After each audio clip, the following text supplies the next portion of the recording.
अज्ञानतिमिरान्धस्य ज्ञानञ्जनशलाकया चक्षुरुन्मिलितं येन तस्मै श्रीगुरुवे नमः। श्री चैतन्य चरितमृत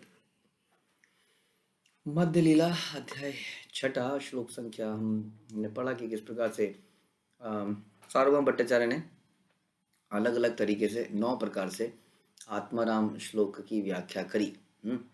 और चैतन्य महाप्रभु ने कहा कि चैतन्य आप तो साक्षात स्वर्गलोक के पुरोहित बृहस्पति के समान है और निसंदेह जगत में शास्त्रों की ऐसी व्याख्या करने की शक्ति किसी और में नहीं है। 192 किंतु तुम्ही अर्थ कैले पांडित्य प्रतिभाया इह वह श्लोकेर आछे आरो अभिप्राय। हे प्रिय भट्टाचार्य, आपने अवश्य ही श्लोक की व्याख्या अपने विस्तृत पांडित्य के बल पर की, किंतु आप जान लीजिए कि इस पांडित्यपूर्ण व्याख्या के अतिरिक्त भी इस श्लोक का अन्य तात्पर्य है। तो जैसे हम डिस्कस आजकल कर रहे हैं कि किसी भी चीज को कई तरीके से समझा जा सकता है, डिपेंड करता है कि समझाने वाले का भाव क्या है। उसी हिसाब से उसको समझाया जा सकता है। जब चैतन्य महाप्रभु ने अपने बचपन में पढ़ाना शुरू किया तो उन्होंने व्याकरण में भी कृष्ण को ले आए।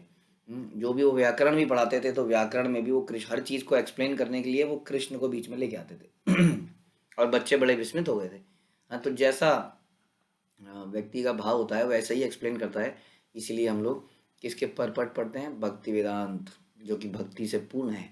हाँ, एक कोई मायावाद से पूर्ण वाक्य भी हो सकता है। पांडित्य, कई लोग बड़े नॉलेजेबल हो जाते हैं, संसारी नॉलेज, तो वो उस हिसाब से हर चीज़ को एक्सप्लेन करते हैं। आप जानते ही हैं कि कॉरपोरेट्स में जब सेशन होते हैं कि रामायण के और भागवतम के और गीता के, तो उसमें मैनेजमेंट मंत्रास बोला जाता है कि management mantras from Bhagavad Gita, management mantras from Bhagavatam. Bhagavatam का पर्पस कभी भी मैनेजमेंट सिखाना नहीं है, लेकिन हर चीज़ से ज्ञान तो कैसा भी निकाला जा सकता है। तो ये इसलिए भाव निकालने के ऊपर है। तो अब चैतन्य महाप्रभु कहेंगे तुमने अपना भाव निकाल लिया सार्वभौम भट्टाचार्य, अब सुनो मेरा भाव। और वास्तव में जो भगवान का भाव है वही असली भाव है। क्यों? क्योंकि ये श्लोक उन्हीं के लिए, उन्हीं के द्वारा सारे शास्त्र लिखे गए हैं, उन्हीं के लिए लिखे गए, उन्हीं को जानने के लिए लिखे गए। इसलिए भगवान द्वारा या भगवान के शुद्ध भक्त द्वारा जो भावार्थ आते हैं वही भावार्थ सही भावार्थ हैं, जो कि अब हम सुनेंगे। भट्टाचार्य प्रार्थना थे प्रभु व्याख्या कैला, तार नव अर्थ मध्य एक न छोड़िला। सार्वभौम भट्टाचार्य के अनुरोध पर श्री चैतन्य महाप्रभु ने भट्टाचार्य के 9 अर्थों को छुए बिना श्लोक की व्याख्या प्रारंभ करी। इससे हमें साबित होता है कि कितने तरीके से हम करा जा सकता है। 9 तरीके से वो ऑलरेडी कर चुके हैं, अलग अलग सारी व्याख्या अलग थी। चैतन्य महाप्रभु एक दूसरे तरीके से करते हैं जो कि 9 व्याख्याओं को छूता भी नहीं है, टोटली डिफरेंट। आत्मा राम श्लोक 11 पद हया, पृथक पृथक कैला पदेरा अर्थ निश्चय। आत्मराग श्लोक में 11 शब्द हैं। एक एक चीज को बताएंगे चैतन्य महाप्रभु। आत्माराम श्लोक में 11 शब्द हैं। श्री चैतन्य महाप्रभु ने एक एक करके इसकी व्याख्या करी। बताइए, एक एक शब्द की व्याख्या शुरू हुई अब। आत्माराम श्लोक में शब्द हैं आत्माराम च मुनयः निग्रंथ अपि उरु क्रमे कुर्वन्ति अहेतु किम भक्तिम इत्थम भूत गुणा तथा हरि। इस प्रकार ये 11 शब्द हुए। तत्पद प्रधान्ये आत्माराम मिलाया, 18 अर्थ कैल अभिप्राय लया। श्री चैतन्य महाप्रभु ने प्रत्येक शब्द को लेकर उसके साथ आत्माराम शब्द को जोड़ा।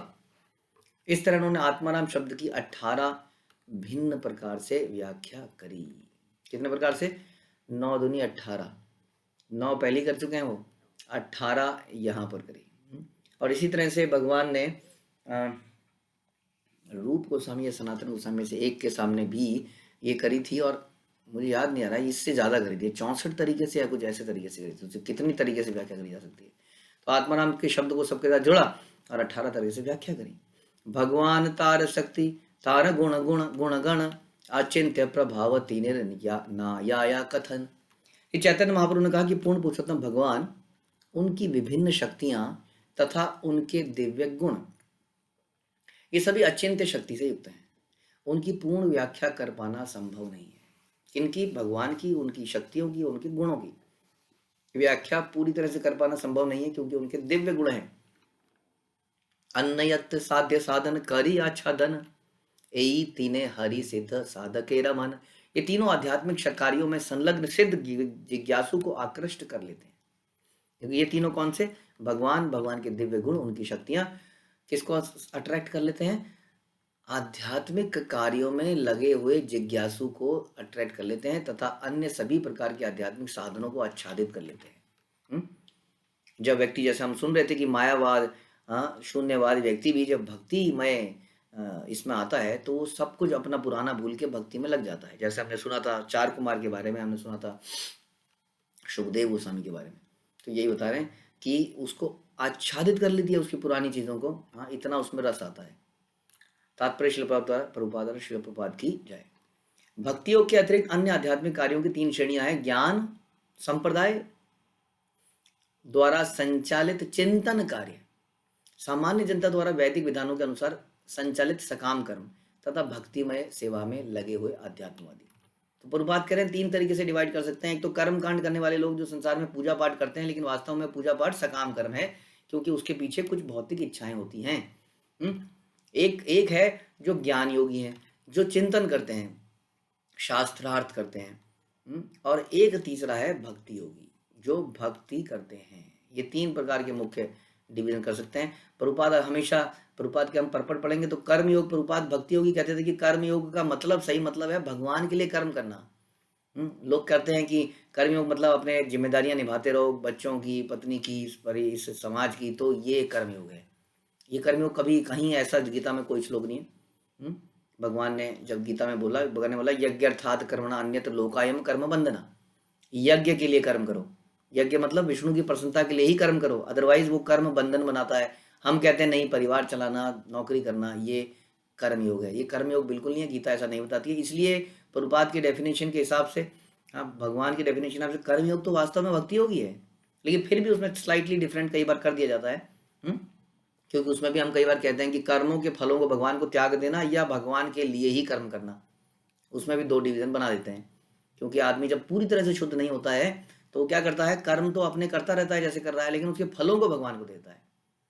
और एक है बिल्कुल विशुद्ध, जिसमें करता ही भगवान के लिए है। तो वो, तो खैर यहाँ पर ये 3 डिवीजन मोटे मोटे बनाए, ज्ञान योगी, सकाम योगी, सकाम कर्मी कहिए, योगी तो नहीं, और भक्ति योगी।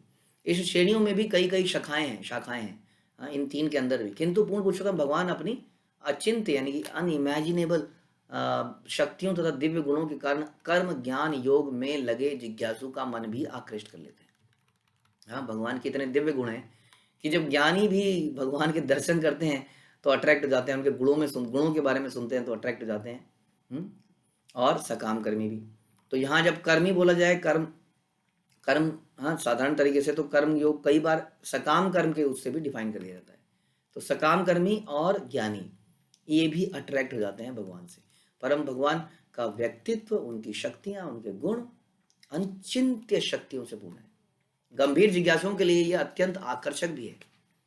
फलस्वरूप भगवान को कृष्ण अर्थात सर्वाकर्षक कहा जाता है। सर्वाकर्षक, ऑल अट्रैक्टिव कृष्ण। सनकादि शुकदेव ताहते प्रमाण, एई मत नाना अर्थ करे न व्याख्यान। श्री चैतन्य महाप्रभु ने शुकदेव गोस्वामी तथा सनत कुमार और सनंदन नामक 4 ऋषियों का प्रमाण प्रस्तुत करते हुए इस श्लोक की व्याख्या की। इस तरह महाप्रभु ने विविध अर्थ तथा व्याख्याएं प्रस्तुत करी। तो अभी हम जो सुन रहे थे कि चैतन्य महाप्रभु ने क्या किया, चैतन्य महाप्रभु ने वही एग्जाम्पल दिए जो अभी हमने दिए थे। हम जो डिस्कस कर रहे थे 4 कुमार और कौन, सुखदेव गोस्वामी, तो उनका प्रमाण प्रस्तुत करते हुए इस श्लोक की व्याख्या करी कि कैसे योगी भी, ज्ञान योगी भी भगवान के प्रति अट्रैक्ट हो जाते हैं। सारे लोग भगवान के प्रति अट्रैक्ट हो जाते हैं जब वो भगवान की लीलाएं सुनते हैं। इसीलिए भगवान की लीलाओं को सुनना चाहिए, उनका कीर्तन करना चाहिए, इससे हृदय की शुद्धि होती है। इस तरह महाप्रभु ने विविध अर्थ तथा व्याख्याएं प्रस्तुत करी। तात्पर्य, कृष्ण के सर्वाकर्षक होने की पुष्टि 4 ऋषियों तथा सुखदेव गोस्वामियों के कार्यों से होती है। ये सारे के सारे मुक्त पुरुष थे। जैसा हमने सुना, आत्माराम थे, अपने में ही संतुष्ट थे, भगवान के गुणों एवं लीलाओं के प्रति आकृष्ट हो गए। इसलिए कहा जाता है कि मुक्त पुरुष भी भगवान कृष्ण की लीलाओं के प्रति आकृष्ट होते हैं। सुखदेव गोस्वामी तथा चतुसन नाम से विख्यात 4 कुमार अपने जीवन के प्रारंभ से ही मुक्त थे और ब्रह्म पद को प्राप्त। आप जानते हैं कि सुखदेव गोस्वामी ने पैदा होते ही जंगल की तरफ प्रस्थान कर लिया था और 4 कुमारों ने बोला कि हम बड़े नहीं होंगे। उनके पिताजी यानी कि ब्रह्मा जी ने कहा तुम्हें संतान उत्पत्ति करनी है, तुम्हें प्रजापति बनना है। उन्होंने कहा हम प्रजापति नहीं बनेंगे, ये काम आप किसी और से कराइए, हम तो ब्रह्म में ही लीन रहना चाहते हैं, हम बच्चे ही बने रहेंगे, लेकिन बड़े होंगे तो हमारे अंदर आसक्तियाँ आ जाएंगी, काम इच्छा आ जाएगी, इसलिए हम बच्चे ही बना रहना चाहते हैं। तो इस प्रकार ये दोनों ही प्रारंभ से ही मुक्त थे, फिर भी ये भक्ति से अट्रैक्ट हो गए और उनकी सेवा में लग गए। चारों कुमार भगवान कृष्ण के चरण कमलों पर अर्पित फूलों की सुगंध से आकर्षित हो गए और भक्त बन गए। सुखदेव गोस्वामी ने अपने पिता व्यासदेव की कृपा से भागवत सुनी, जिससे वे कृष्ण के प्रति आकृष्ट हो गए। निष्कर्ष यह है कि भगवान की सेवा द्वारा यानी कि कई बार हम अट्रैक्ट हो जाते हैं कई योगियों से। भक्ति योगी बड़े साधारण से लगते हैं, धोती कुर्ता वाले सिंपल से व्यक्ति, और योगी जो है हिमालय की तलहटियों पे कहीं बैठे हैं, हाँ, उनके अंदर से जबरदस्त एक अलग सा ही दिख रहा है, तो आदमी एकदम से अट्रैक्ट हो जाता है। आज भी आप कई जगह जाओगे, जैसे बद्रीनाथ जाओगे आप, तो वहाँ कई लोग ऐसे दिख जाएंगे आपको, ऐसे बैठे हुए हैं भभूत ला के तपस्या सी कर रहे हैं, तो आदमी को लगता है ये तो कोई विशेष बात है। जबकि यहाँ बता रहे हैं कि योगियों में सर्वश्रेष्ठ जो थे सनात ये 4 कुमार तो परम योगी थे, हाँ बिल्कुल ध्यान योगी जबरदस्त, जिन्होंने ध्यान से अपनी उम्र ही रोक ली। ऐसे योगी भी भगवान की भक्ति यानी कि सिंपल कार्य, क्या फूल ऑफर करना, भोग ऑफर करना, आरती करना, नाम जपना, इस प्रोसेस में आ गए। यानी कि ये सब प्रोसेस है, ये इन्फीरियर नहीं है कि जो योग नहीं कर पाया वो भक्ति योग कर रहा है, क्योंकि वो बैठ नहीं पाया हिमालय में, हाँ, ध्यान नहीं लगा पाया, कई दिनों तक कुछ कर नहीं पाया, खाना पीना नहीं छोड़ पाया, गर्मी में नहीं बैठ पाया। तो ये जो है हम यहाँ बता रहे हैं कि ऐसे ऐसे लोग जो इसमें पारंगत थे, 4 कुमार से ऊपर इसमें कोई नहीं हो सकता, वो लोग भी भगवान की सिंपल भक्तिमय कार्यों में लग गए, उससे अट्रैक्ट हो गए। तो वो एग्जाम्पल यहाँ बता रहे हैं, इसलिए भक्ति योग श्रेष्ठ है। ओके, निष्कर्ष यह है कि भगवान की सेवा द्वारा प्राप्त आनंद निर्विशेष ब्रह्म की अनुभूति से मिलने वाले ब्रह्मानंद से अवश्य ही श्रेष्ठ है। शूनी भट्टाचार्य रमन हैला चमत्कार, प्रभु के कृष्ण जानी करे आपना धिक्कार। चैतन्य महाप्रभु ने आत्माराम श्लोक की व्याख्या सुनकर सार्वभौम भट्टाचार्य चकित रह गए। 18 तरह की व्याख्याएं, तब वे समझ गए कि चैतन्य महाप्रभु साक्षात कृष्ण हैं और उन्होंने स्वयं को निम्नलिखित शब्दों से धिक्कारा। देखिए, जैसे ही हमें पता चलता है, प्रॉब्लम क्या है हमारे साथ कि हमें अपनी गलती पता चलने के बाद भी हम उससे स्टिक एकदम चिपके रहते हैं अपनी विचारों से, अपनी नहीं मैंने तो इसलिए कहा था, नहीं आप समझ नहीं रहे मुझे, मैंने तो इसलिए कहा था, मेरी कोई गलती नहीं है। यहाँ देखिए सार्वभौम भट्टाचार्य, हमने कितने एग्जाम्पल देख लिए। 4 कुमार, जैसे उसको पता चला कि अरे ये तो गलत था, तुरंत उन्होंने अपने आप को एकदम से बदल के इस पे आ गए। और यहाँ पर जैसे ही सार्वभौम भट्टाचार्य, इतना विद्वान पुरुष, उसके सामने जैसी ये व्याख्याएं आई, उनको एकदम से समझ में आ गया और उन्होंने अपने आप को धिक्कारना शुरू कर दिया। यहाँ तो साक्षात कृष्ण मुई ना जानिया, महा अपराध कईनो गर्वित हैया। चैतन्य महाप्रभु निश्चित ही साक्षात भगवान कृष्ण है, उन्हें ना समझ पाने के कारण और अपने पांडित्य पर अत्यंत गर्वित होने के कारण मैंने अनेक अपराध किए हैं। एकदम से समझ में आ गया। यही हमारी एक्चुअली, हमें अगर अध्यात्म में सेल्फ रियलाइजेशन में आगे बढ़ना है तो हमें ये समझना पड़ेगा कि जैसे हम बड़े फ्लेक्सिबल होना चाहिए। हम बता रहे थे कि जो पेड़ जो है बड़ा सख्त पेड़ होता है, आंधी तूफान के अंदर वो पेड़ उखड़ जाता है, और जो मुलायम पेड़ होता है, जो झुकना जानता है बांस की तरह, वो उखड़ता नहीं है, वो झुक जाता है हवा में। हाँ, तो वैसे ही एक भक्त को होना चाहिए जो एकदम फ्लेक्सिबल हो। जैसे उसको बताया जाए कि आपकी गलती है तो तुरंत इंट्रोस्पेक्ट करे कि हाँ मेरी गलती है। लेकिन हमने देखा है कि अक्सर बहस ही होती रहती है, क्योंकि हम अपनी गलती मानने नहीं चाहते हैं, क्योंकि उससे एक नेगेटिव फीलिंग आती है, ऐसा हमें लगता है। जबकि गलती मानने से एक बहुत अच्छी फीलिंग है, ह्यूमिलिटी की। यस, आज मैं हम्बल बन के झुक गया और मैंने अपनी गलती मान ली, दिस फीलिंग इज बेटर। तो यहाँ पर सार्वभौम भट्टाचार्य जैसा पांडित्य, इतना पंडित आदमी भी कह रहा, अपने आप को धिक्कार रहा है कि मेरे साथ मैंने ऐसा गलती कर दिया, अपराध कर दिया भगवान के प्रति। क्यों?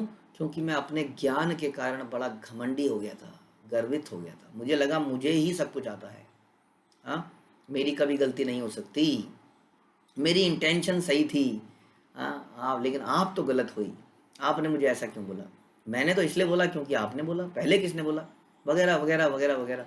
हाँ, यहाँ पे हम सार्वभौम भट्टाचार्य के चरित्र से ऐसा बिल्कुल नहीं देखते। आत्मनिंदा करी लैला प्रभु र शरण, कृपा करी बारे तबे प्रभु र मन। जब सार्वभौम भट्टाचार्य ने अपने आप को अपराधी कहकर धिक्कारा और महाप्रभु की शरण ली, तो महाप्रभु का उन पर कृपा करने का मन हुआ। सर्वधर्मान परित्यजे मामेकम शरणम व्रज, सारे धर्म त्याग दिए, मायावाद, शून्यवाद, सब सार्वभौम भट्टाचार्य ने त्याग दिए और भगवान की शरण में चला गया, एकमात्र भगवान की शरण में। तो भगवान ने क्या किया, भगवान के अंदर भी उनको उनके ऊपर कृपा करने की इच्छा हुई, महाप्रभु का उन पर कृपा करने का मन हुआ। जैसे भगवान का नेचर है, जैसे भगवान ने विभीषण को शरण दे दी जबकि वो बिल्कुल राक्षसों के बीच में से आए थे और सारी वानर सेना कह रही थी नहीं नहीं इसको मार दो, इसको भगा दो, ये उनका जासूस है, यहाँ जासूसी करेगा, उधर खबर देगा। लेकिन भगवान राम ने उसको अपना लिया क्योंकि वो शरण में आया था। निज रूप प्रभु तारे कराइल दर्शन, चतुर्भुज रूप प्रभु हैला तखन। उन पर कृपा करने हेतु चैतन्य महाप्रभु ने अपने विष्णु रूप का दर्शन करा दिया, उन्होंने तुरंत चतुर्भुज रूप धारण कर लिया। देखिए कितनी बड़ी कृपा है, एकदम से उनको अपना चतुर्भुज रूप दिखा दिया। इसलिए कह रहे थे कि सार्वभौम भट्टाचार्य कोई साधारण व्यक्ति तो था ही नहीं, इतना पांडित्य, इतना ज्ञान होने के बाद भी वो जैसे ही झुका चैतन्य महाप्रभु के आगे, चैतन्य महाप्रभु तुरंत उन पर कृपा कर दी और अपना चतुर्भुज रूप उन्हें दिखा दिया।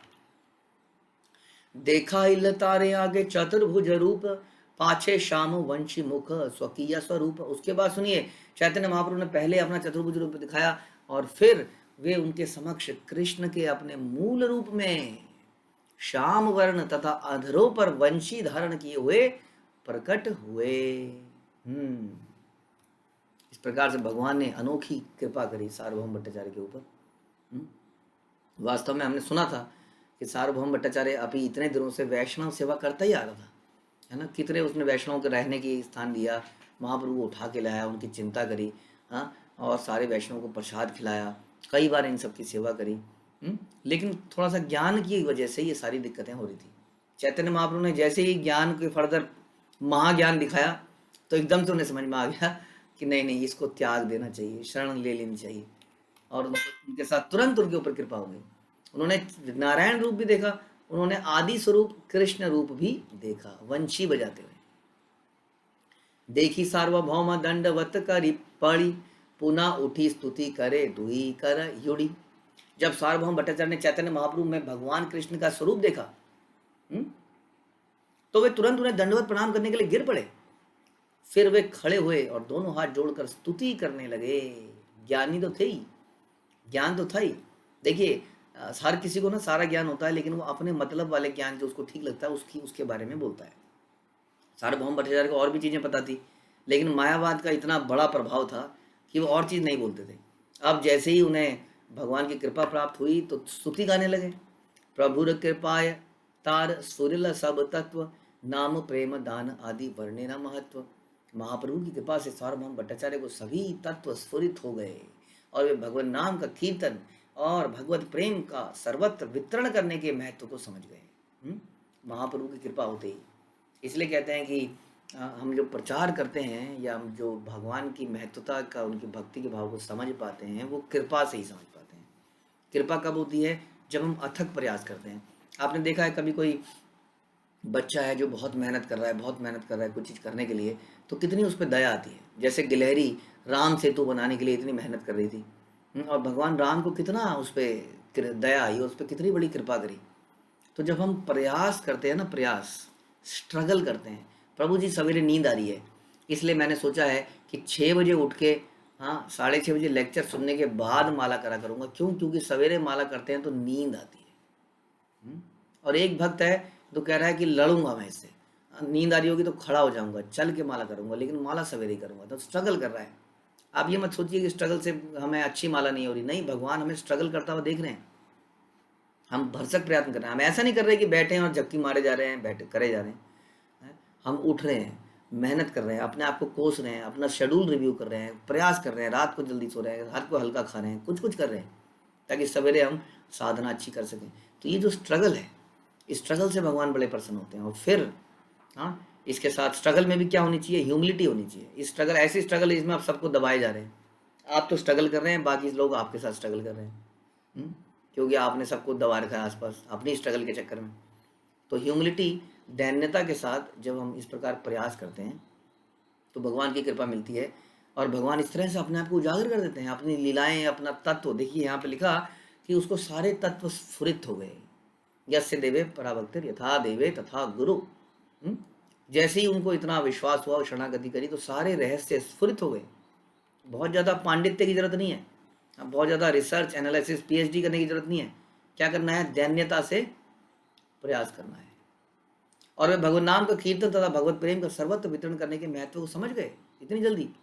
शत श्लोक कैला एक दंड न याई थे, बृहस्पति तैच्छे श्लोक न पारे करीते। सार्वभौम भट्टाचार्य ने अल्प समय में 100 श्लोक रच दिए। हाँ, उनकी स्तुति में 100 श्लोक रख दिए। देखिए ये वही व्यक्ति है। हाँ, it is just a matter of direction. इसलिए कहते हैं कि गुरु की आवश्यकता है डायरेक्शन के लिए। हमने एक बार डिस्कस किया था कि माना यहाँ से वृंदावन के लिए 2 गाड़ियाँ निकली। एक निकली मारुति 800 14 साल पुरानी पर बंद होने वाली है, और एक निकली मर्सिडीज बेंज। कौन सी गाड़ी जल्दी पहुँचेगी? तो हमने ये डिस्कस किया था, यदि मर्सिडीज बेंज को हम रास्ता दे दें हरियाणा का, हम रास्ता दे दें कहीं और किसी कश्मीर की तरफ के जाने का, तो वो बहुत तेज चलेगी, 200 की स्पीड से जा रही है, लेकिन किधर को जा रही है? कश्मीर की तरफ जा रही है। हाँ, और एक है बेचारी 800 जो 40 की स्पीड में किस तरह चला रहा है, लेकिन बिल्कुल एक्सप्रेस हाईवे की तरफ जा रहा है। हाँ, तो वो पहुँच ही जाएगा 3 घंटे में, 4 घंटे में, 5 घंटे में। और जो कश्मीर पहुँच रहा है वो तो फिर तो इसलिए डायरेक्शन। हाँ, सार्वभौम भट्टाचार्य के अंदर वो बुद्धि थी, मर्सिडीज बेंज वाली स्पीड थी, लेकिन डायरेक्शन गलत थी अभी तक। अब जैसे ही उन्हें सही डायरेक्शन मिली, उन्होंने एकदम से 100 श्लोक रच डाले भगवान की स्तुति में। हाँ, तो इतनी निसंदेह स्वर्गलोक के पुरोहित बृहस्पति भी इतनी शीघ्रता से श्लोकों की रचना नहीं कर सकते थे। इस पुस्तक का नाम है जो उन्होंने लिखी, सुश्लोक शतक। क्या है? सुश्लोक शतक जो उन्होंने लिखी।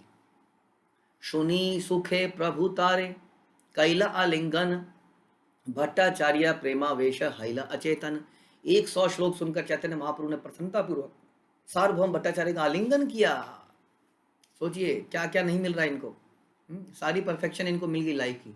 भगवान ने इनको आलिंगन किया और भगवत प्रेम से अभिभूत होने के कारण सार्वभौम भट्टाचार्य तुरंत अचेत हो गए। देखिए ऐसी एक्सटेसी फील करी आप लोगों ने मूवी देखने में? किसी ने मूवी देखने में ऐसी एक्सटेसी फील करी कि एक्सटेसी में बेहोश हो गया वहीं पर प्रसन्नता में? या आपने कोई ब्रेड पकोड़े किसी रेस्टोरेंट के वहाँ का बटर पनीर मटर पनीर वगैरह वगैरह खा के कभी ऐसी एक्सटेसी महसूस हुई? तो कहने का मतलब है संसार की किसी भी चीज़ में ऐसी एक्सटेसी नहीं है कि आदमी बेहोश हो जाए, आनंद से बेहोश हो जाए। इतना आनंद कि हमारी बॉडी उसको सहन न कर पाए, कि हमारी बॉडी की भी लिमिट है सहन करने की, आनंद को सहन करने की। तो जब भगवान चैतन्य महाप्रभु ने उनका आलिंगन किया तो प्रेम का ऐसा आवेश हुआ और ऐसे वो डूब गए भगवत प्रेम में कि वो तुरंत अचेत हो गए। तो इसको इसकी प्राप्ति करनी है तो ये सांसारिक चीज़ों की आसक्ति को त्यागना पड़ेगा। संसार में सबसे बड़ी आसक्ति को हम अपने स्त्री पुरुष का आपसी भोग ही मानते हैं। और उस भोग में भी हम सभी जानते हैं कि कितना आनंद है ना इसके मुकाबले। इसमें क्या आनंद बता रहे हैं कि आदमी जो है गले लगाया तो बेहोश हो गया, अचेतन हो गया। अश्रु स्तंभ पुलक स्वेद कंप थर हरि, नाचे गाए कांदे पड़े प्रभु पद धरी। ये देखिए इसको कहते हैं सही मायने में प्रेम। भगवत प्रेम के भावावेश के कारण भट्टाचार्य की आंखों से आंसू झर रहे थे, गिर नहीं रहे थे, झर रहे थे। जबरदस्त तरीके से झरना गिर रहा था। उनका शरीर जो है स्तंभित था, वो पुलकित हो गए। रोम रोम खड़ा हो जाता है उसको, है ना, बाल सारे खड़े हो जाते हैं जिसमें। उनको पसीना आ गया, वो कांपने लगे, थरथराने लगे। कभी नाचते, कभी गाते, कभी रोते और कभी महाप्रभु के चरण कमलों का स्पर्श करने के लिए नीचे गिर पड़ते। ये वही व्यक्ति है जो घंटों तक शास्त्रार्थ करते थे, जो शुष्क तर्क वितर्क करते थे। ये सारे लोग यही तर्क वितर्क करते रह जाएंगे, डिबेट एंड डिस्कशन में रह जाएंगे, लेकिन एक भक्ति योगी को ये प्राप्त होगा। हमारे भक्त भी जब कीर्तन का मृदंग बजता है, जब हरे कृष्ण की तान चलती है तो उनके हाथ पैर फड़फड़ाने लगते हैं। इसी तरीके से जैसे हम देखते हैं अपने अपने घरों में ही पागलों की तरह नाचने लगते हैं। बताइए, कोई अभी तो कोई साउंड सिस्टम नहीं चल रहा है बढ़िया वाला, कुछ नहीं चल रहा है, किसी तरीके से कुछ बजाए जा रहे हैं और लोग उसमें थिरक रहे हैं ज़बरदस्त तरीके से। तो ये भक्ति में आनंद है। तो वो कभी नाचते, कभी रोते, कभी गिर पड़ते उनके चरणों में। ऐसा आनंद उनके जीवन में आ गया। देखी गोपीनाथाचार्य हर्षित मन, भट्टाचार्य नित्य देखी हासे प्रभुर गण। और गोपीनाथ आचार्य, देखिए बड़ा प्रसन्नता होती है गुरु को, चाहे वो पद प्रदर्शक गुरु हो, चाहे वो शिक्षा गुरु हो, चाहे वो दीक्षा गुरु हो, कि जब उनके लगाए हुए लोग भक्ति के इन रसों का आस्वादन करते हैं। भक्ति योग में ईर्ष्या नहीं हो सकती है, क्योंकि भक्ति योग मिल के किया जाता है। भक्ति योग का मतलब ही है, ज्ञान योगी अकेला रहता है। ज्ञान योगी ये अकेला ही, अपना ध्यान योगी अकेले में ध्यान लगाते हैं, इसलिए ज़्यादा लोग होने से इन्हें समस्या है। लेकिन भक्ति योग तो संपन्न ही मिल के किया जाता है। Congregational chanting of the holy name, dancing, कीर्तन, ये सारे काम क्या हैं, संग में किए जाते हैं। यदि हमें लोगों से एलर्जी है तो बहुत जल्दी भगवान को आपसे एलर्जी हो जाएगी, हम बता रहे हैं। यदि आपको भक्तों से एलर्जी हो जाती है, क्या मुसीबत आ गई है। कभी कभी अचानक से खाना बनाना पड़ जाता है, कोई आ रहा है कहीं दूर से रात को और मेरे को खाना बनाना पड़ रहा है जी, मेरे घर में आ गया जी, जूते ले आया, अपना गंदा कर दिया फर्श वगैरह, बहुत कुछ, मतलब क्या क्या बताएं। अगर हमें लोगों से एलर्जी है तो भगवान को आपसे एलर्जी हो जाएगी, क्योंकि भक्ति योग साथ में संपन्न किया जाता है। इसलिए हमें सहना पड़ेगा, हमें सीखना पड़ेगा, सहने के बल ऊपर जाना पड़ेगा, एंजॉय करना पड़ेगा संग को, अकेलेपन को नहीं। अकेलापन ब्रह्म ज्योति में है। अगर आपको अकेलापन अच्छा लगता है तो ये बड़ा खतरे का विषय है। हमें अपना चरित्र, अपना नेचर बदलना पड़ेगा, ताकि हमें लोगों के, भक्तों के बीच में अच्छा लगने लगे। अच्छा, हमें क्यों हम ऐसा हो जाते हैं, क्योंकि हमारे कुछ अपनी प्रेफरेंसेस हैं। मैं चाहता हूँ कि मेरे सोफे के ऊपर सिलवट ना आए। जब कोई बैठता है तो खड़ा होता है तो कई लोगों के दिमाग में सनक होती है, तुरंत उसकी सिलवटें हटाते हैं। अब वो लोग आएंगे तो सिलवट आएगी आएगी। ऐसी छोटी छोटी कई सारी बातें हमें होती है। हमारी कुछ जीने की शैली है। जब बहुत सारे लोग आ जाते हैं तो अपनी अपनी चलाते हैं, अपना बोलते हैं, ये बोलते हैं, और हम अपनी चला ही नहीं पाते, तो हमें घुटन सी होने लगती है। तो ये सारी आदतें बदलनी पड़ेंगी, ठीक है। हमें ऐसा करना पड़ेगा कि हमें आनंद आए भक्तों को देख के। ऐसा हम सुनते हैं धन मुरा नित्यानंद सॉन्ग में, कि किस प्रकार से भक्तों को देख के, भक्तों का नाम सुन के उल्लास होना चाहिए हमारे जीवन में। तो यहाँ पर सार्वभौम भट्टाचार्य को जब इस भाव में देखा तो गोपीनाथ आचार्य को बड़ी प्रसन्नता हुई। ये नहीं बोला अरे इससे पुराना भक्त तो मैं था, ना तो मुझे कृष्ण के दर्शन हुए, ना नारायण के दर्शन हुए, ना मेरा आलिंगन हुआ, कुछ नहीं हुआ, ये जुम्मा जुम्मा मेरे सामने आया, मैंने इसको लगाया, देखिए आगे बढ़ गया। प्रभु जी व्हाट अबाउट मी, मैं इस कॉन्ग्रीगेशन में पिछले 15 साल से हूँ, ये 2 साल से आया हुआ व्यक्ति इतना आ गया, इसको इतना इंपॉर्टेंस दे दी गई। ऐसा व्यक्ति जो है उसको मिल जाएगा जो वो चाह रहा है, क्योंकि वो इतना हल्ला मचा रहा है, लेकिन उसको ये नहीं मिलेगा जो यहाँ की बात चल रही है। ध्यान रखिए इस बात को। हमारी जो असली उपलब्धि है वो भगवत प्रेम है। हाँ, वो भक्तों का प्रेम है, ना कि कोई पद, पोजीशन, रिस्पेक्ट, प्रेफरेंस इत्यादि। तो यहाँ पर सार्वभौम भट्टाचार्य को जैसी गोपीनाथ आचार्य ने देखा तो बड़े हर्षित हो गए। श्री चैतन्य महाप्रभु के सभी पार्षद भट्टाचार्य को इस तरह नाचते हुए देखकर हंस पड़े। सभी प्रसन्न हैं, देखिए सारे भक्त प्रसन्न हैं, क्योंकि एक भक्त के ऊपर कृपा हुई है। और हमारे अंदर ईर्ष्या हो जाती है, इस पर कृपा क्यों हुई, इसको क्यों मिल गया। हाँ, कई बार हमारे जीवन में समस्या ये होती है कि इसको क्यों मिला। हम कहते हैं आपको क्या चाहिए, आप ये बताइए ना। नहीं, मुझे कुछ नहीं चाहिए, पहले बताइए इसको क्यों दिया। ऐसा होता है कि नहीं। तो ये यही सारे ईर्ष्या द्वेष हैं। ईर्ष्या और ईर्षालु और द्वेषी व्यक्ति को कभी भगवत प्रेम नहीं मिल सकता। बिल्कुल पक्की बात है ये, बिल्कुल पक्की बात है। तो अपने अंदर हमें झांकना पड़ेगा कब कब हमें ईर्ष्या होने लगती है कि इसको कुछ फेवर मिल रहा है जो कि हमें नहीं मिला। यहाँ पर सारे महाप्रभु के पार्षद गोपीनाथ आचार्य बड़े प्रसन्न हुए। गोपीनाथ आचार्य कहे महाप्रभुर प्रति, से ही भट्टाचार्य प्रभु कैला ए गति। गोपीनाथ आचार्य ने चैतन्य महाप्रभु से कहा, हे प्रभु, आपने सार्वभौम भट्टाचार्य की ये गति बना दी है, ये आपने किया है सब कुछ। प्रभु कहे तुम्ही भक्त तुम्हार संग हईते, जगन्नाथ इहारे कृपा कैले भाल मते। चैतन्य महाप्रभु क्या कहते हैं, आप भक्त हैं गोपीनाथ आचार्य, आपकी संगति के कारण जगन्नाथ भगवान ने इन पर यह कृपा करी है। तो चैतन्य महाप्रभु दोनों ही बात बता रहे हैं, कैसे एक तो ह्यूमिलिटी भी दिखा रहे हैं, लेकिन वास्तव में एक सच्चाई भी बता रहे हैं कि भक्ति भक्तों से मिलती है। स्वयं चैतन्य महाप्रभु भगवान है, लेकिन यदि गोपीनाथ आचार्य का कृपा नहीं होती भट्टाचार्य के ऊपर, वो बड़े हृदय से चाहते थे कि इनको भगवत प्रेम मिले, इसके लिए प्रयत्न करते थे। आपने देखा था कि इन दोनों की बहस हुई थी पीछे काफ़ी।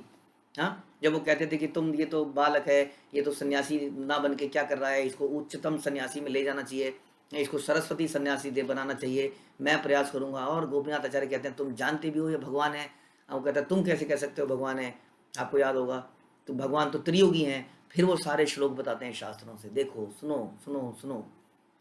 और आज इनके ऊपर इतनी कृपा हुई। यानी कि कोई भक्त अगर चाहता है कि हम भक्ति में आ जाएं, तभी उसको भगवत भक्ति प्राप्त होती है। हाँ, इसलिए भक्तों की बड़ी महत्वता है। इसलिए बता रहे हैं कि आप भक्त हैं, आपकी संगति के कारण जगन्नाथ भगवान ने इन पर यह कृपा करी है। तबे भट्टाचार्य प्रभु सुस्थिर करिला, स्थिर हैया भट्टाचार्य बहु स्तुति कैला। इसके बाद भट्टाचार्य, चैतन्य महाप्रभु ने भट्टाचार्य को शांत किया। शांत होने पर उन्होंने महाप्रभु की अनेक प्रकार की स्तुतियां कर डाली। शांति भी नहीं है, मतलब शांति में भी कुछ कर रहे थे। इसलिए भक्त कभी शांत नहीं रहता है ना। अगर वो संकीर्तन कर रहा है तो संकीर्तन कर रहा है, जैसे ही घर में बैठा है तो एक सेवा कर रहा है, एक सेवा खत्म हुई तो दूसरी सेवा याद आ गई, फिर तीसरी सेवा याद आ गई। बैठे बैठे भी हजारों काम करे जा रहा है, करे जा रहा है, करे जा रहा है। ऑफिस के अंदर हम सोचते हैं कब छुट्टी हो जाए, स्कूल से हम सोचते हैं कब छुट्टी हो जाए, लेकिन यहाँ पर देखिए, यहाँ पर कोई छुट्टी नहीं। दिन रात काम काम काम कृष्ण की प्रसन्नता के लिए। भक्त कभी शांत इस प्रकार नहीं, हमेशा सेवा में लगा रहता है। सेवा ही तो उसका आनंद है। हाँ, भक्ति उसका आनंद है। उसको शांत कर दिया तो उसने क्या किया, स्तुतियां का, अच्छा ठीक है जी, आप मुझे उछलने कूदने नहीं दे रहे तो मैं स्तुतियां करूंगा, लेकिन मैं तो बोलूंगा। अब आप मुझे मिल गए हैं, अब नहीं छोड़ूंगा। हाँ, स्तुतियां करे जा रहे हैं। जगत निस्तारे ले तुम्ही से ही अल्प कार्य, आमा उद्धारी ले तुम्ही ए शक्ति आचार्य। सार्वभौम भट्टाचार्य ने कहा, है प्रभु आपके सारे जगत का उद्धार किया है आपने, किंतु ये कोई बड़ा काम थोड़ी है, किंतु आपने मेरा उद्धार कर दिया है। यह निश्चित रूप से अद्भुत शक्ति का काम है। क्योंकि जगत में तो भगवान बड़े सरल लोग हैं जो आपकी बातें सुन के भक्त बन जाते हैं, लेकिन मेरे जैसा व्यक्ति ज्ञान योगी जो हमेशा ज्ञान के घमंड में था, अपने आप को एक उच्च लेवल का सन्यासी मानता था, मेरे जैसे व्यक्ति को आपने भक्ति दे दी। ये तो आपकी अद्भुत शक्ति है। तर्क शास्त्रे जड़ आमी ये इच्छे लोह पिंड, आमा द्रवा इले तुम्ही प्रताप प्रचंड। तर्क शास्त्र संबंधी अनेक पुस्तकें पढ़ने के कारण मेरी जड़ बुद्धि लोहे की छड़ के समान बन गई थी। इसलिए कहते हैं ज्यादा नॉलेज जो है सबसे बड़ी समस्या है ना। ज्ञान जो है कहते हैं ना, बहुनाम जन्मनाम अंते ज्ञान माम माम प्रपद्यते। बहुत जन्मों के बाद ही ज्ञानवान व्यक्ति ये समझ पाता है कि वासुदेव ही सब कुछ है, और उसके बाद उनको समर्पित करता है। लेकिन शिला प्रभुपाद आचार्य हमारे भक्तों की कृपा से इसी जन्म में बिना ज्ञान प्राप्त करे भी हम इस निष्कर्ष पर पहुंच गए कि वासुदेवम सर्वमिति। इसलिए आप लोग एक दुर्लभ महात्मा बन गए, सब महात्मा सुदुर्लभा। ज्ञान योग के प्रोसेस को फॉलो किए बिना, ध्यान ज्ञान को फॉलो किए बिना सीधा डायरेक्ट भक्ति में, जैसे चैतन्य महाप्रभु ने इनको लगाया, एकदम से दे दिया। हमें भी गुरु परंपरा से ये भक्ति के निष्कर्ष निचोड़ एकदम से मिल गए। ये बड़ी कृपा है। कह रहे मेरी बुद्धि लोहे की जड़ के समान बन गई थी, छड़ के समान, फिर भी आपने मुझे द्रवित कर दिया ये लोहे को भी पिघला दिया। अतएव आपका प्रभाव अत्यंत प्रचंड है, आप एक लोहे को भी पिघला सकते हैं। स्तुति सुनी महाप्रभु निज वा सहाइला, भट्टाचार्य आचार्य द्वारे भिक्षा कराइला। सार्वभौम भट्टाचार्य द्वारा की गई स्तुति सुनकर चैतन्य महाप्रभु अपने निवास स्थान पर लौट आए, और भट्टाचार्य ने गोपीनाथ आचार्य के माध्यम से वहीं पर भोजन करवाया। तो चैतन्य महाप्रभु के घर पर ही भोजन भिजवाया गया गोपीनाथ आचार्य के माध्यम से। तो चैतन्य महाप्रभु अब घर चले गए। एक बहुत बड़ा काम हो गया है। एक ऐसा व्यक्ति भक्त बन गया है, न जाने अब कितनों को भक्त बना सकता है क्योंकि उसकी कैपेसिटी इतनी ज़बरदस्त है। यही है कि प्रभुपाद कहते थे कि हमारे जीवन में अगर हमारे पास बहुत सारा ज्ञान है तो it's like a big zero. हमारे पास कला, ड्राइंग बनाने की कला है, इट्स अ बिग ज़ीरो। हमारे पास गाने की शक्ति है, ये भी एक ज़ीरो है। हमारे पास अच्छा खाना बनाने की शक्ति है, ये भी क्या है, जीरो है। 0 + 0 + 0 + 0 = 0। यानी कि सारी योग्यताएं जीरो हैं, लेकिन उनको अगर एक कृष्ण भक्ति दे दी जाए और वो एक लगा दिया जाए तो 1000, 1 लाख, 1 करोड़, हाँ, केवल एक लगाने से जीरो के आगे। राइट, समझ में आ रहा है? तो यहीं पर चैतन्य महाप्रभु ने किया कि इनके अंदर बहुत सारी शक्तियां थी, बहुत सारी नॉलेज थी, लेकिन इन्होंने क्या किया, इन्होंने उनको वो एक दे दिया, वो कृष्ण दे दिए। और उस एक देने से क्या हुआ अब ये अनोखे काम कर सकते हैं। क्योंकि अब इनकी वैल्यू ज़बरदस्त हो गई है। तो आर दिन प्रभु गेला जगन्नाथ दर्शने, दर्शन करिला जगन्नाथ शय्योत्थाने। अगले दिन प्रातः काल श्री चैतन्य महाप्रभु जगन्नाथ जी का दर्शन करने मंदिर गए और उन्होंने भगवान के शैया से उठने के दर्शन किए। सवेरे सवेरे के अर्ली मॉर्निंग के दर्शन उन्होंने करे, जैसे हम मंगला आरती में जाते हैं। पुजारी आनिया माला प्रसादन दिला, प्रसादान माला पाया प्रभु हर्ष हैला। पुजारी ने उन्हें जगन्नाथ जी की को अर्पित फूल मालाएं और प्रसाद ला कर दिए। इससे महाप्रभु बड़े प्रसन्न हुए। देखिए, ये है भक्त की प्रसन्नताएं। हम कहाँ प्रसन्न होते हैं? हम प्रसन्न होते हैं, एक गोविंदास खुला हुआ है, वेरी गुड, होता है कि नहीं? हाँ, बच्चे सुन रहे हो अगर, दर्शन खुले हैं कि नहीं पता नहीं, लेकिन गोविंदास खुला हुआ है। खैर, तो यहाँ पर देखिए भक्त कैसा होता है, भगवान को चढ़े हुए फूल ही तो मिले हैं, और क्या मिला है? बड़े प्रसन्न हो गए। हाँ, भगवान को अर्पित वहाँ पे जो प्रसाद लगा होगा वो उन्होंने दे दिया, बड़े प्रसन्न हो गए, इसी से प्रसन्न हो गए बस। से ही प्रसादान अमाल माला अंचले बंधिया, भट्टाचार्य घरे आइला त्वरा युक्त हैया। इस प्रसाद तथा माला को सावधानी से कपड़े में बांधकर, सावधानी से, कितनी महत्वता है। सोचिए, ये हम चैतन्य महाप्रभु के इस चरित्र से देखते हैं कि प्रसाद को कितना हमें ध्यान है ना, कितना फोकस देना चाहिए उसके ऊपर, कितना फोकस देना चाहिए। ये प्रसाद जो भी हम खाते हैं, जब माला में मिलती है तो सावधानी से कपड़े में बांधकर सार्वभौम भट्टाचार्य के घर की ओर तेजी से बढ़े। ये सारी चीज़ें एक्चुअली भाव की हैं। जैसे मैं बता रहा था, जब हमारा प्रयास होता है दैन्यता से, ईगरनेस से, हम बहुत ही, तो भगवान बड़े प्रसन्न होते हैं उस प्रयास से। इसलिए जब हम समझते हैं कि ओह ये भगवान की माला है, ओह ये भगवान का प्रसाद है, बस इतना सोचने से ना हमारी चेतना बदलने लगती है। भगवान बड़े प्रसन्न होते हैं और उसकी चेतना बदलते हैं, शुद्धिकरण कर देते हैं एकदम से। इसलिए ये सब चीज़ें बड़ी इंपॉर्टेंट है, छोटी छोटी चीज़ें हैं लेकिन बहुत इंपॉर्टेंट है।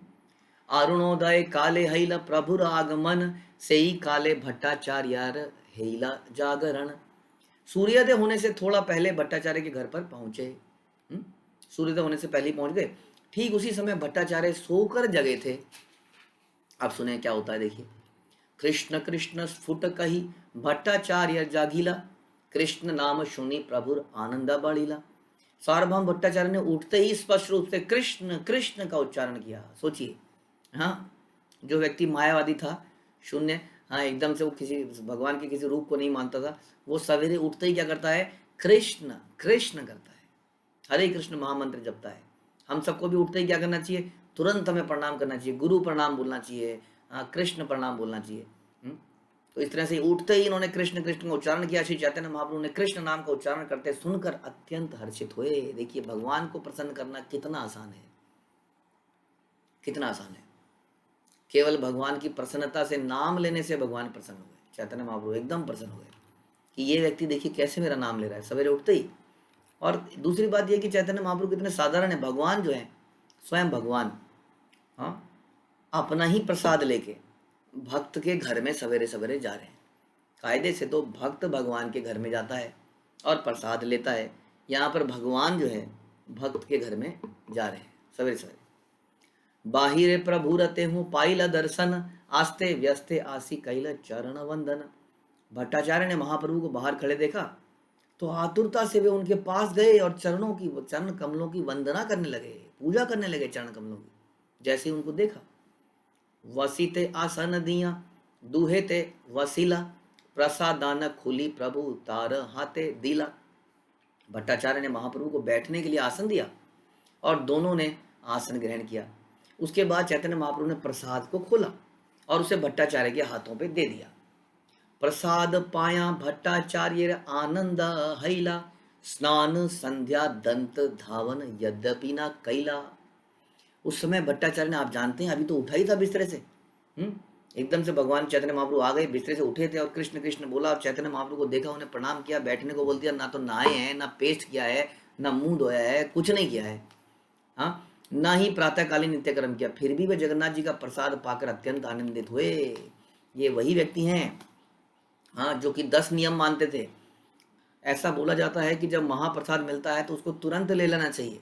हम क्या करते हैं, कई बार लेके, हाँ रख दीजिए जी, अभी खाएंगे, थोड़ी देर में खाएंगे, अभी पहले नमकीन मुंह कर लें, उसके बाद अंत में मीठा मुंह करेंगे, हाँ फिर ये खाएंगे। एक आइटम है ना, आइटम समझते हैं हम प्रसाद को, ये आइटम है, रख दीजिए, इसको रख लेते हैं। हाँ, आपको सारा नहीं खाना तो आपको उसका आदर करने के लिए थोड़ा सा तुरंत खा लेना चाहिए। हम्म? तो इवन ये नहाए नहीं थे, धोए नहीं थे तुरंत, तब भी इन्होंने ये दिखाया कितना बड़ा चेंज आया इनके चरित्र में। एक व्यक्ति जो इतना नियमवादी था, वो व्यक्ति महाप्रसाद को देखते ही उसको पा गया बिना नहाए और धोए। इतने, और देखो वेदों के कैसे उसको एकदम से कैसे उजागर हो गया, सारा वैदिक साहित्य उजागर हो गया इसको एकदम से। हाँ, ये भगवान की कृपा थी। और ये हमें भी शिक्षा मिलती है, जब भी हमें महाप्रसाद मिले तो हमें उसको ऑनर करना चाहिए। हाँ, चाहे हम पूरा ना खाएं लेकिन उसको आदर करने के लिए थोड़ा सा जरूर ले लें। कई बार अगर नहीं नहीं मन नहीं कर रहा है, मन नहीं कर रहा है तो भी थोड़ा सा जरूर लेना चाहिए उसकी, ये हम उसके लिए रिस्पेक्ट दिखा रहे हैं, हम मना नहीं कर रहे हैं उसको, ठीक है। तो उन्होंने तुरंत उसको ले लिया बिना स्नान करे। चैतन्य प्रसादे मने जब सब जाड़े गेला, यही श्लोका पढ़ी अन्न भक्षण करीला। चैतन्य महाप्रभु की कृपा से सार्वभौम भट्टाचार्य के मन की सारी जड़ता दूर हो गई। उन्होंने निम्नलिखित 2 श्लोकों को पढ़कर उस प्रसाद को ग्रहण किया। देखिए, ये ज्ञान कहीं पर छुपा था, ऑलरेडी था, लेकिन ये सामने नहीं आ रहा था, अब ये सामने आ रहा है। ये श्लोक किसने बताए? अभी तो भक्त बने हैं। ये सारे श्लोक एकदम से उजागर होने लगे उनके दिमाग में। हाँ, ये ऐसा तो मैंने पढ़ा था, अब लेकिन समझ में आ रहा है। तो प्रसाद पाने से पहले एकदम से उनकी जड़ता दूर हो गई, और प्रसाद को ग्रहण करते हुए उन्होंने ये 2 श्लोक बोले, जिसको जानने के लिए आपको एक दिन का इंतजार करना पड़ेगा। श्री चैतन्य चरितामृत की जय, श्रील प्रभुपाद की जय।